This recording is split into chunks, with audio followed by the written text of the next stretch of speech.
Nadie lo imaginaba, nadie lo esperaba.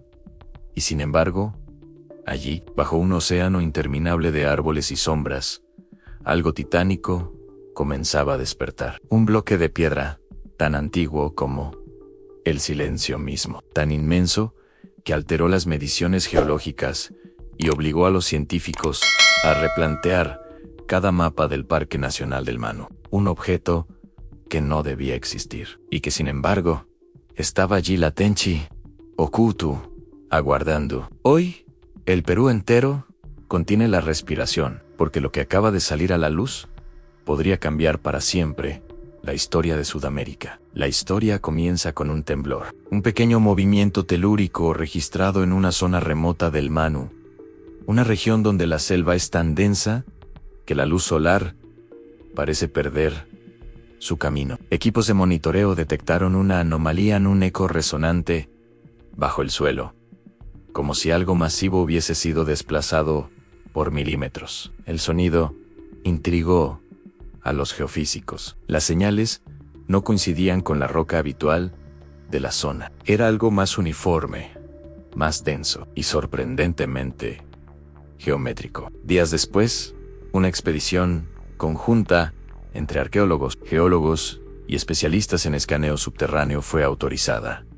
Nadie sabía exactamente lo que estaban buscando, solo existía la certeza de que aquello que emitía esas ondas no era natural. La selva, espesa y húmeda, lo recibió con su habitual sinfonía de insectos, cantos lejanos y el crujido incesante de la vida. Caminaban lentamente, conscientes de que pisaban uno de los ecosistemas más prístinos del planeta. Un lugar donde cada hoja guarda un secreto y cada raíz puede ocultar una historia perdida. A medida que instalaban el equipo de radar de penetración terrestre, la sorpresa fue inmediata. Bajo sus pies, a unos 30 metros de profundidad, emergió en la pantalla una figura imposible, un rectángulo gigantesco de bordes simétricos, definido con una precisión que ningún proceso natural podría replicar.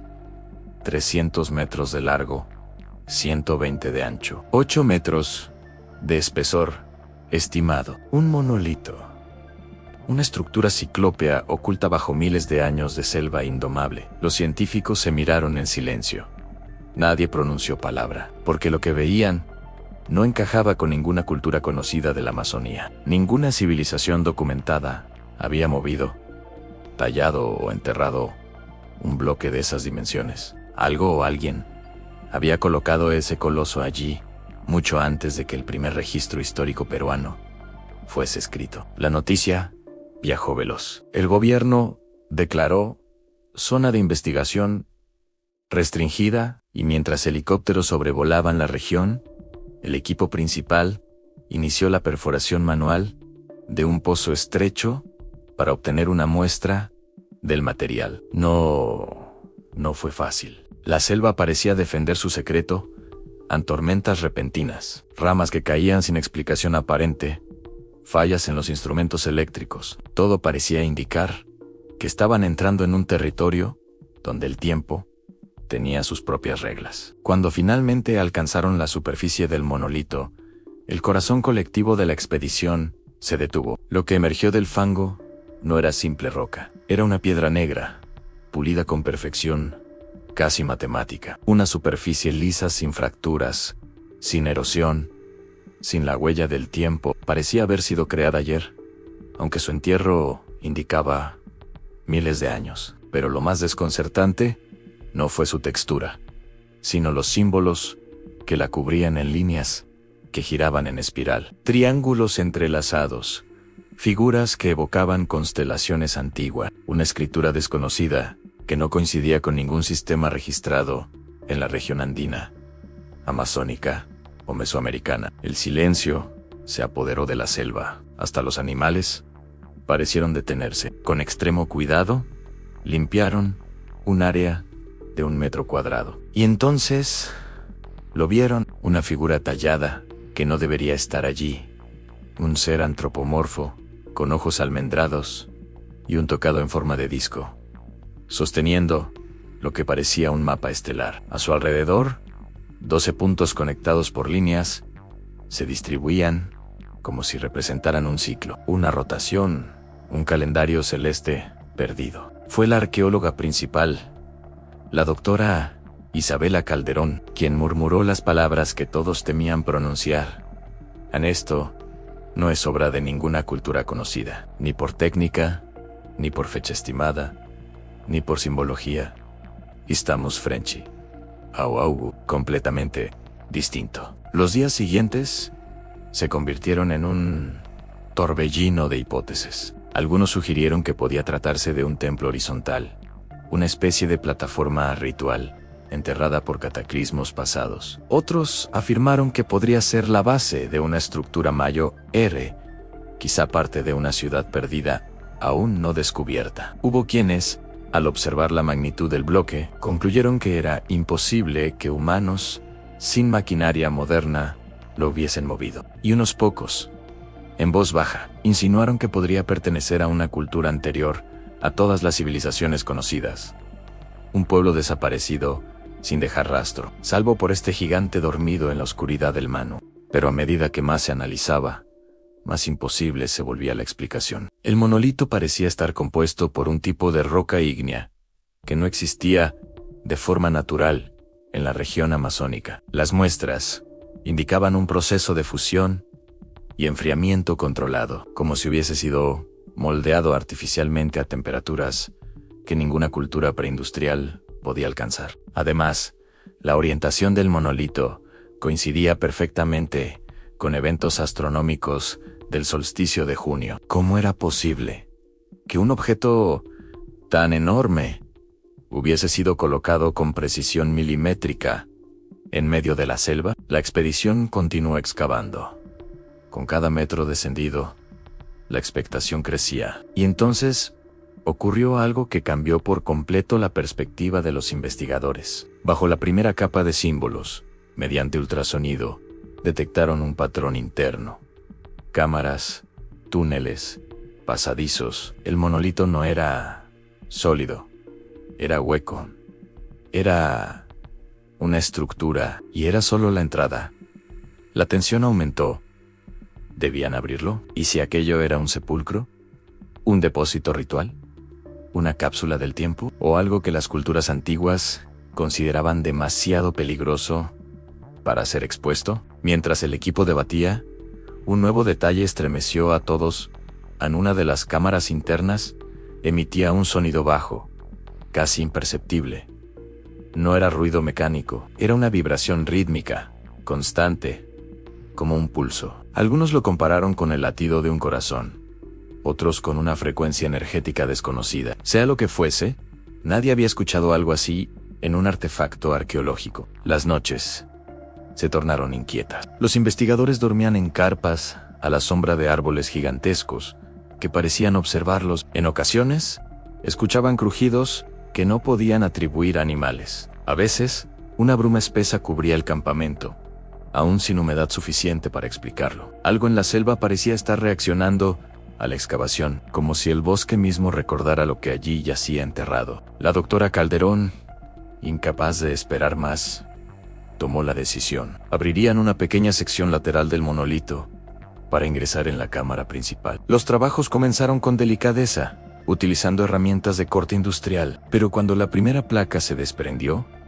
todos quedaron paralizados. La piedra había sido tallada desde dentro hacia afuera. Eso significaba que quien construyó la cámara estuvo encerrado allí, o que la estructura se cerró sobre sí misma, sellando algo en su interior. El aire liberado era sorprendentemente frío, como si la cámara hubiese permanecido aislada del paso del tiempo. Una neblina tenue escapó hacia el exterior, desprendiendo un aroma metálico indescriptible. Los sensores detectaron niveles bajos de un compuesto desconocido, aunque no tóxico. Y entonces, con linternas en mano, penetraron la oscuridad. La primera cámara era un corredor estrecho, con paredes completamente lisas, sin marcas visibles, excepto por una banda horizontal que recorría todo su perímetro. Al dirigir la luz hacia ella, los investigadores se estremecieron. Eran figuras humanas, estilizadas, representadas en diferentes posiciones.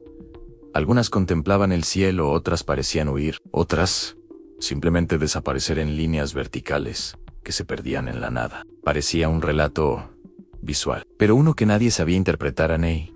Avanzaron a unos 20 metros.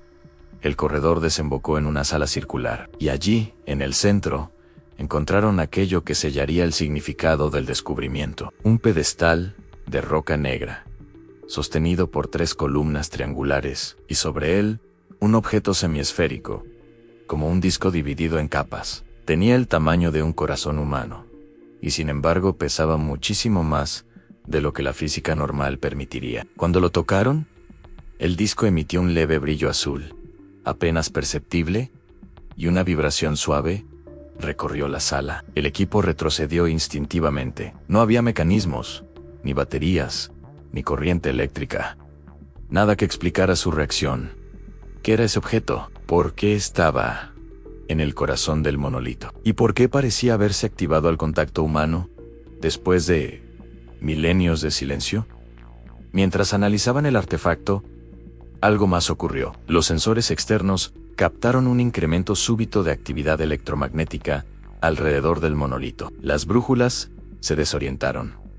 Los drones cayeron sin control. Los radios emitieron estática. Era como si el monolito respondiera a la presencia humana, o como si aquello que había permanecido dormido comenzara, lentamente, a despertar. Uno de los geólogos, incrédulo, lo expresó en voz alta. Quizá esto no es un templo, quizá es una máquina. Las palabras quedaron suspendidas en el aire. La doctora Calderón, con voz temblorosa, añadió: Ansí, es una máquina. ¿Qué fue lo que vino a hacer aquí y por qué alguien la enterró tan profundamente? Más análisis revelaron que el disco semiesférico no era único. Un segundo estaba incrustado en el muro norte de la sala, y un tercero en el muro sur. Los 3 estaban alineados con precisión astronómica hacia constelaciones que hoy ya no ocupan esas posiciones. Eso sugería una antigüedad tan remota que desafiaba todo cálculo.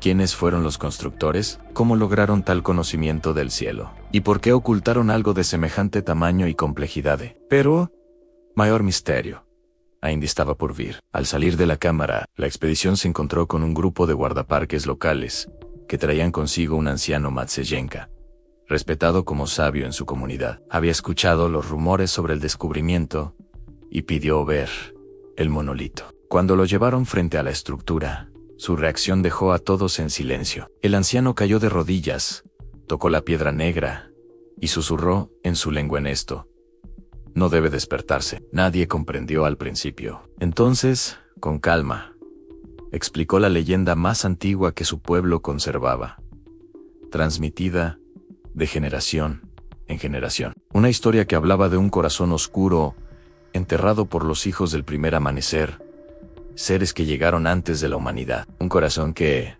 si volvía a latir, traería consigo un cambio profundo, no un castigo, sino un retorno. Un despertar. La doctora Calderón quiso preguntar más, pero el anciano solo repitió: no lo abran más. Lo que duerme aquí. Recuerda, hoy, mientras Perú regula el acceso y prepara informes internacionales, el mundo observa con inquietud, porque bajo la espesura del mano yace un artefacto que desafía la arqueología, la historia y la imagina. Un gigante de piedra, oculto por milenios, que poco a poco empieza a revelar sus secretos. Y lo más inquietante no es lo que ya sabemos, sino lo que aún permanece sellado en la profundidad.